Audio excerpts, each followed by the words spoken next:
मी म्हटलं ना आत्ता की वाळल्याबरोबर ओलंही जळते आणि त्याचा दूषण सगळ्यांनाच लागतो की अमुक एक गावचा किंवा एका शहरातला माणूस किंवा एका जिल्ह्यातला एक माणूस केला तर अख्खा जिल्ह्याला अरे ते अख्खा जिल्हाच बाद आहे असं म्हटलं जातं.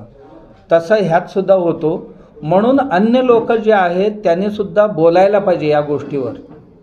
इतर जी मंडळी आहेत ज्यांना याचा त्रास होतोय नंतर त्या लोकांनी अशा गोष्टींना कडाडून विरोध केला पाहिजे आणि त्यांनी स्पष्टपणे बोलायला.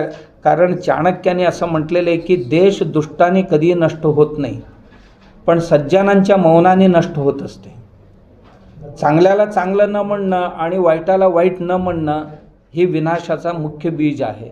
म्हणून जी जाणकार मंडळी आहोत किंवा जे चांगली लोक आहेत त्यांनी चांगल्या लोकांनी चांगल्याला चांगलं म्हणायला पाहिजे आणि वाईट असेल तर त्याला स्पष्टपणे ही वाईट आहे, ही निषेधार्ह आहे असं म्हटलंच पाहिजे.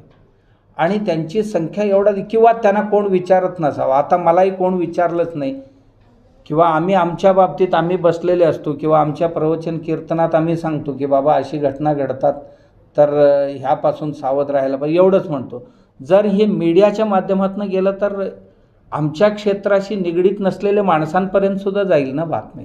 जाणं गरजेची आहे. म्हणून कोणत्याही क्षेत्रातला सज्जन माणूस आहे ना तो बोलायला पाहिजे की चूक आहे ते चूक म्हणायला पाहिजे, बरोबर आहे त्याला बरोबर सुद्धा म्हणायला शिकायला पाहिजे. चांगलं आहे तर त्या चांगल्याला चांगलं म्हटलंच पाहिजे.